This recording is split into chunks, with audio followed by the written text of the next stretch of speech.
share with people how critical relationships are. Never underestimate the power of relationships. So I always say, don't burn your bridges because you may need to cross them. And in those relationships, you want to have a coach. You want to have somebody that influences you. You want to have a confidant. You want to have a mentor. This is the Roller Coaster Podcast. We are here to help you be empowered and renew your sense of purpose as a midlife mom. This is your time to redefine and reclaim your power as a woman. Just because our kids are getting older doesn't mean that our lives still don't have crazy twists, turns, ups and downs. And that's not to mention what our hormones are doing. We're navigating helping our kids plan their next chapters while quietly wondering, what the heck does my next chapter look like? My name is Lucy Q, wife, mom, podcaster, and journaling mentor. This is a crazy time in your life, but you are not alone. So I'm inviting you to throw your head back, arms in the air, and come along with me for the ride. Life is like a roller coaster, baby, baby. I wanna ride. Roller coaster.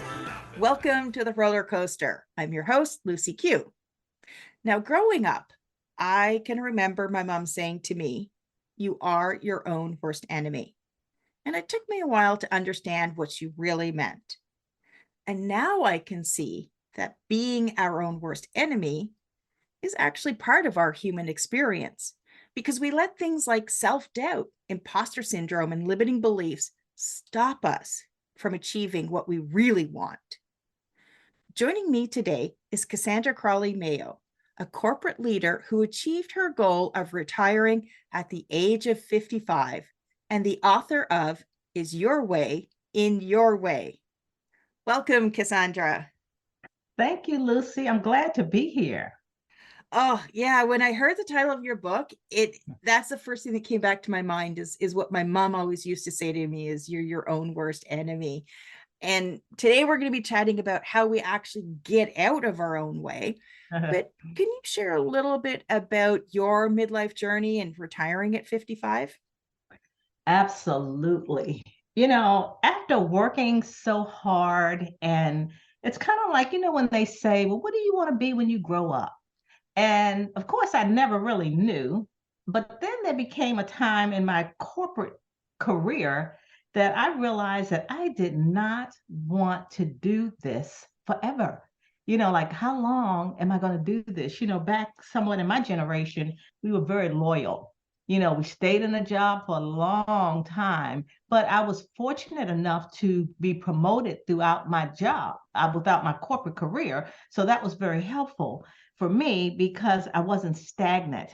But it came a time when I love it when you say midlife crisis. I'm like, so what do I do with the rest of my life? It's kind of like, okay, I've been successful. I've done well. So now what? How can I contribute to this world? What else can I do? And I think, it's interesting. A lot of people said, oh, I can't wait to retire. And it's more than a notion because you just don't want to do nothing. I mean, what are you going to do every day? When you retire, it's nice that you're able to. And I think, for me, throughout my career, it was interesting how at one time I was extremely confident at everything. I guess it was just my young self. I could do anything. I was confident. I didn't have any self-imposed barriers. I thought I could conquer the world. I thought that at a certain age, I'm going to get this spot. At this age, I'm going to get this amount of money. At this age, I'm going to get married. I set everything up in line of what it was, what my expectations were. And then as time moved on, I started having what we call those self-imposed barriers. I wanted to do something else. I wanted to leave my corporate job, but yet I got scared. I'm like, what am I going to do? This is all I know. I've been doing this for 20 plus years, and I've never, ever done anything I would say was an entrepreneur. That was never my desire to become an entrepreneur. And one thing that I said that I could take away was my experiences. And that's when Is Your Way in Your Way came up, because I realized I was not moving at all. I became stagnant later on in my career because I was in my way. And that's what we do, though, is that when there's something, when there's a dream that we want, or not all of us, but there's a lot of us, that when there's that dream that you want, that thing that it tends to be part of who we are, a deep knowing of what you want to do. As soon as we acknowledge that, the fear comes because of all those things that you said. Is we come up with, our brains are so good at doing this, they come up with all the reasons why. How are you going to make money? You don't know what you're doing, you have no experience, whatever other people are going to say, and we let those stop us. That's true. That's true. And you said it when we talk about life experiences. Now, you recall when I stated that in the beginning of my career, I could conquer the world. And then here comes personal experiences and your jobs, your career, your personal life. And then you have these filters all of a sudden, like, wow. And then one way I was in my way, I would compare myself to others. Like, wow, look at them. They're at this certain age and they appear to be doing this. And then you have a time when you start thinking about those barriers. A lot of those barriers came from childhood. And that was some of my self-discovery that I had to do. Like, well, why am I like this? Why am I my worst critic? Why why am I a perfectionist? So I think, but I'm not, or why am I having esteem battles? Or why am I burned out? Or why am I self-sabotaging myself? And then so as I looked at some of those barriers, I realized where they were coming from. For an example, I had esteem battles. So if you have self-esteem battles, many instances, you question whether what you want to do is what you can do because you're doubting yourself. And what I found out in growing up, my mom was very, very critical. She loved me, but she wanted the perfect me. And I realized as I started maturing in my career, criticism became a problem for me. For example, I talked about in my book how I had a boss and it seemed like nothing I did was good enough. So if nothing I did was good enough, that's when the self-sabotaging behaviors started coming in, because I felt, well, I didn't, my presentation wasn't good. I'm looked at like this. They're questioning what I do. So I always say a lot about personal experiences has a lot to do with who we are today. And then I guess the whole thing is, how do you overcome it? And that's kind of the piece that I was struggling with. And I also know that you talk about journaling, and you've been journaling forever. And, it's ironic because I've been journaling, I know, for 20 some years. It's been amazing, the journaling, because that's how I was able to discover. It was more of a self-discovery for me.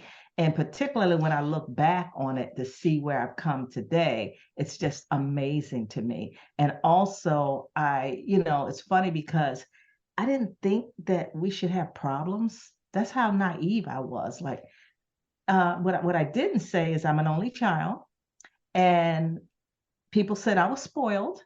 And of course, I said I'm not, but I wanted things my way, how I got things. And so by being that way, when I got out in the real world, things were not meeting my expectations. And so therefore that caused some trauma and drama, I would say.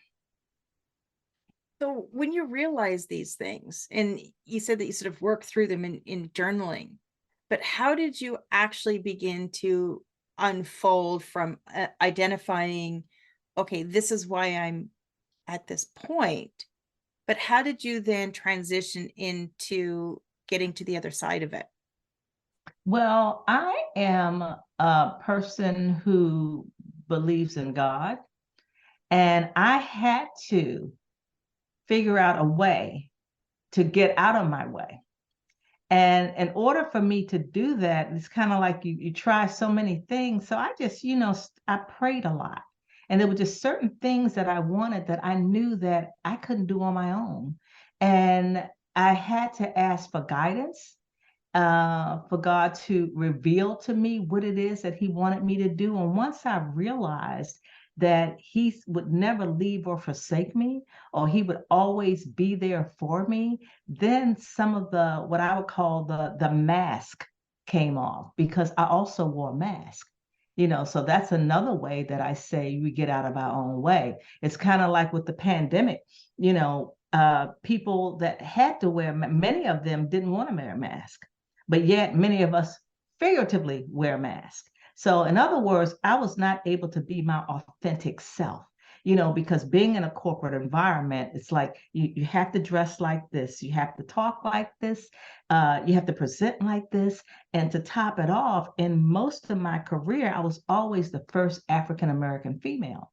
So, therefore, that posed some challenges for me, being naive in the beginning, not realizing that that would have been a barrier.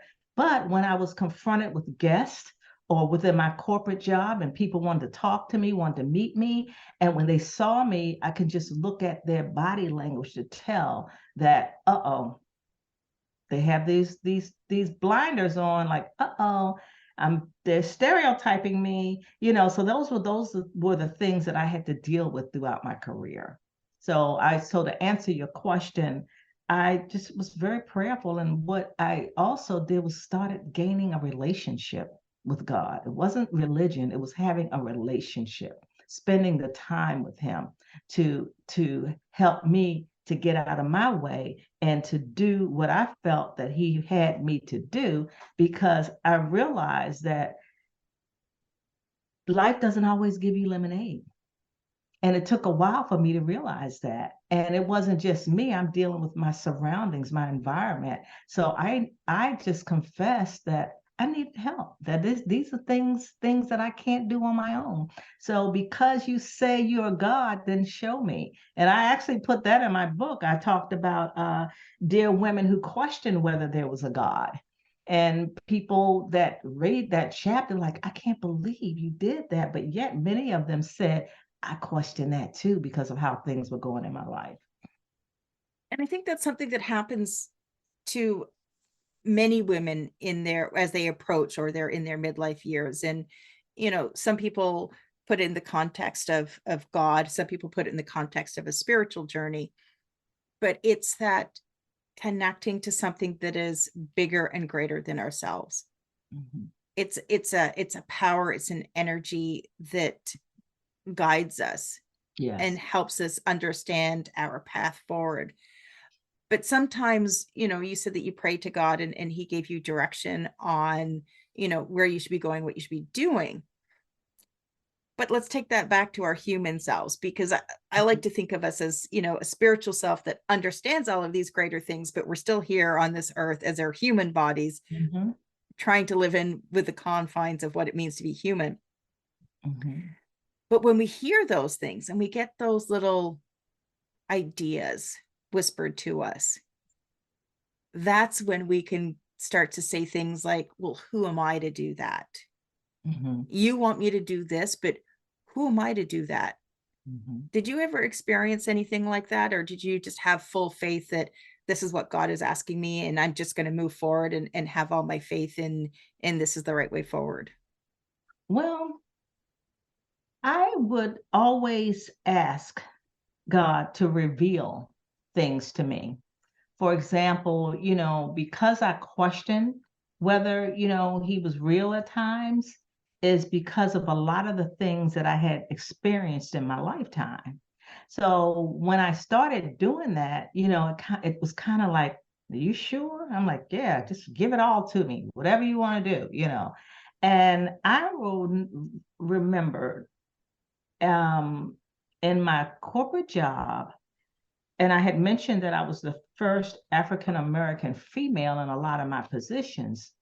And I asked God to just reveal to me, because I was having such a tough time, whether number one, is it diversity that I'm having so many challenges with, even with my staff.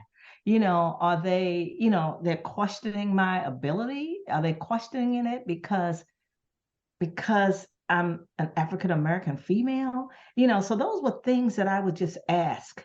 And I remember, wondering, because I was naive, and what was that really, did that uh, is that really why I'm struggling? And I know other people and other ethnicities struggle as well, but some things were just so blatant to me. And I just needed some proof that what I was feeling was true.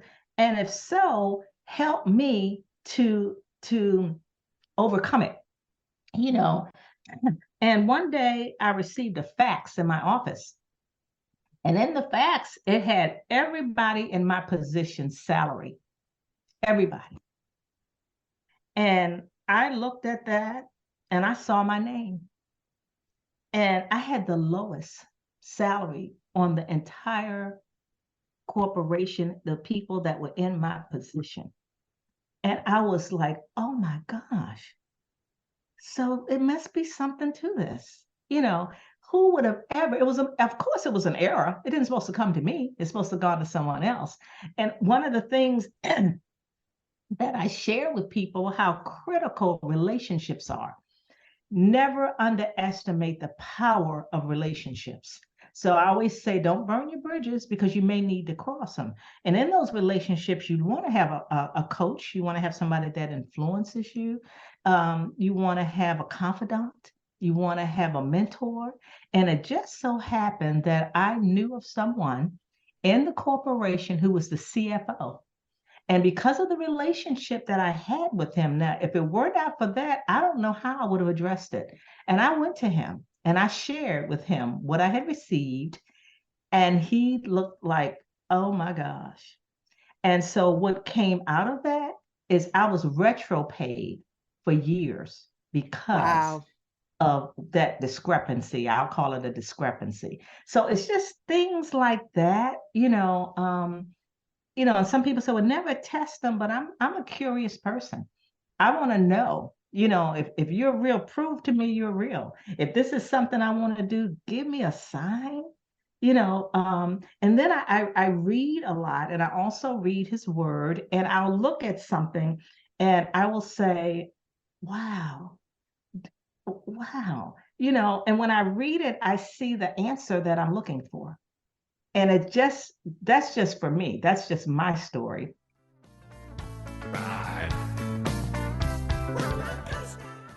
I remember one of the darkest days of my life, the day I hit rock bottom. When I went searching for answers on how to get myself out of that dark place, I discovered journaling.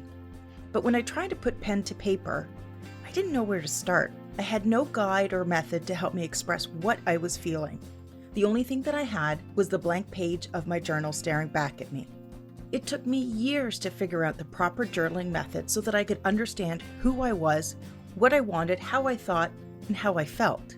That is why I've taken everything that I've learned and turned it into a guide that will not only help you start your journaling journey, but will also help you start each day with purpose and gratitude. This guide is filled with growth tools, personal resources, and guided journal entries that will help you understand who you are, what you want, what you're thinking, and what you're feeling. You can find your journaling journey, your guide to starting each day with purpose and gratitude, on Amazon, and check out the show notes for links. Order your journaling journey today and discover your true self. Ride. I remember I was going through some mental health challenges. I was burnt out. Okay. And didn't know I was burnt out, but I'm like, what is wrong with me? And then I kind of thought about it. And I'm like, I wonder, this God, was he ever had these mental health problems, sad or cry or depressed or whatever? And then I remember the next day I was reading. Now, this doesn't happen all the time. I was reading in the word that God was crying. He was depressed. He was depressed because he did not want to be crucified. And he wanted his father to take that away from him. And he talked about, and that just made me feel so relieved, because it seemed like, it appears when you see people and talk to people, everything's just great. You don't know their stories, but they have this facade that everything's just great, and that's why I was glad that mental health started coming out, because more people had mental health challenges prior to COVID, but they didn't say it. But I think COVID opened the door for that to be discussed. So it's just things like that. I just ask, seek, knock on that door, and see what happens. So that's my story, and I'm sticking with it. And that has what has blessed and helped me throughout my life so far. What are some of the other topics that you cover in your book? Wow. I talk about your backstory. I also talk about mental and physical health, physical challenges. I talk about for those who's lost a loved one, and also the chapters in my book are to women. It's a book for women, even though men love the book, but it's dear women. For example, it's dear women, welcome to the real world, or it's dear women who are in a good place, or it's dear women who have who questions whether there's a God, or I talked about self-esteem. I talked about dear women that what I say, welcome to the real world. I really talk a lot about that because prior to that, you're under this umbrella with your family and you feel protected until you get out there on your own, and you'll see that it's a crazy world out there. So I just things that women, I think, that have experienced things, and dear women who wear masks, dear women with esteem battles, self-esteem battles. So these are the things that I've experienced. And then I kind of talk about, at the end, based on my experience, this is what I know. And this is how you can overcome some of those things if that's what you really want to do. But it takes work. And it sounds like that, your book is that wisdom that women are seeking for in this season of their life, where they're looking for a deeper connection, they're looking for a deeper meaning, they're looking for a deeper understanding, and that you're sharing from yourself what your stories are. You're sort of identifying the problem or the situation, but you're also sharing how you can come through the other side of that. Yeah. Yeah. There's a chapter in my book called Dear Women with who carry old scars and resentment. And there are a lot of us that do, and how it hinders us if we don't let it go. And I talk about, how do you, overcome it. Is number one, you're not alone, and if you don't overcome it, it's kind of like when someone falls and physically gets hit or scratches themselves, you can see the scar. But you can also see the scar if you don't fall, if you have scars and resentment, because the scars within can come out. They'll see it in your facade. They'll see it in your body language. They'll see it in your behavior. So, I just kind of talk about, how to overcome them, and also to know too that we all have them, so forgiving that is the first part, because it will eat you alive. And I think a lot of people have a misunderstanding about what forgiveness is. And that forgiveness is, and I did for years, forgiveness actually has absolutely nothing to do with the other person, and has everything to do with you.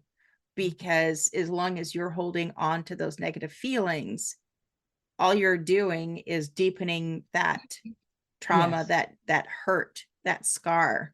Yeah.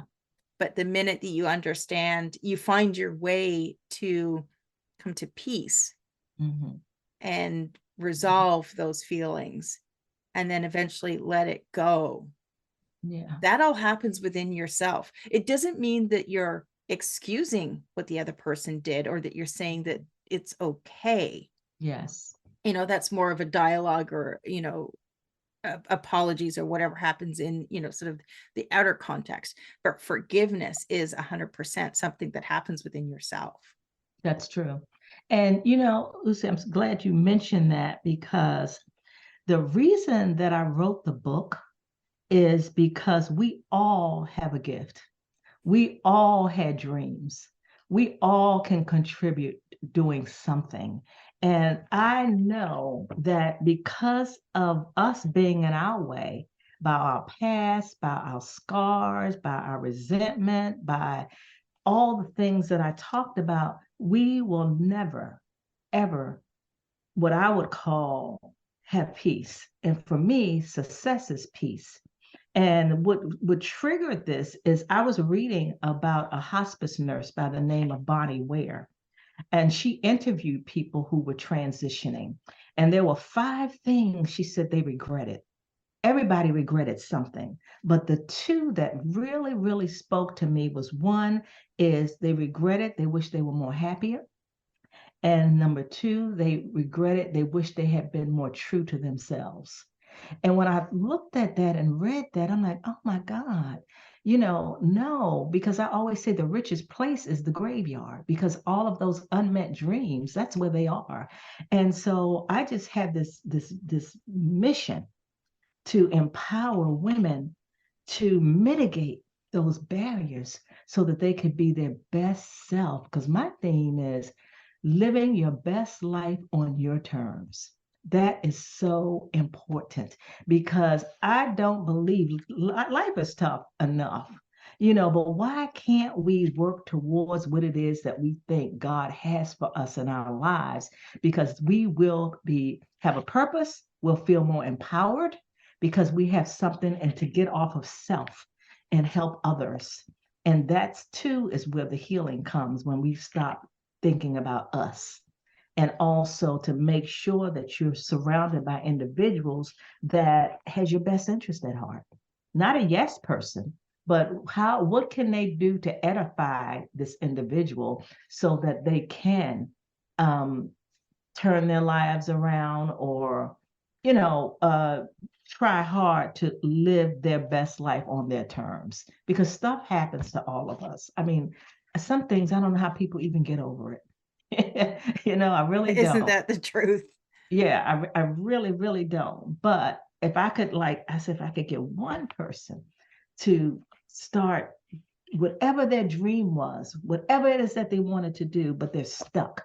If they wanted to be an entrepreneur, if they wanted to teach, if they wanted to go back to school, do it. What's stopping you from doing that? And it's usually us. Nothing stops us, and if we talk about, well, we don't have the finances, if it's something that you really want to do, we can find it. It's out there. Yeah. Yes, there's plenty out there. Yeah. Now, as we wrap up, Cassandra, do you have any final words of wisdom that you'd like to share with our listeners? I say we have a choice, either get busy living or get busy dying. And that was in the movie The Shawshank Redemption that I loved. Love that one. Yes. And I'm like, you know what? Are you ready to live? Let's get busy living. And if you don't know how, use your resources to help you get to that place. And that's okay. Yeah. There's so much wisdom packed into that movie, that's for sure. Yes. Awesome movie. Now, to connect with Cassandra and to find out where you can get a copy of her book, make sure you check out the show notes. And remember, if you're feeling lost, stuck, and confused in midlife, make sure you grab a copy of my guided journal, Your Journaling Journey. It's packed with tools to help you find clarity, guided prompts, affirmations, and gratitude. You can get Your Journaling Journey on Amazon today. And I'd like to thank you, all of our listeners. And Cassandra, thank you so much for joining me today. Thanks for having me. I appreciated it. Thank you. Thanks for listening to this episode of the Roller Coaster Podcast. Want to chat or share your ideas about today's show? Pop me an email at hello@therollercoasterpodcast.com. Don't forget to connect with me on Facebook and Instagram at The Roller Coaster Podcast. Our theme song, Roller Coaster, was performed by The Lucky Setback. Audio editing by the one and only Jeff Quigley of Quigley Creative.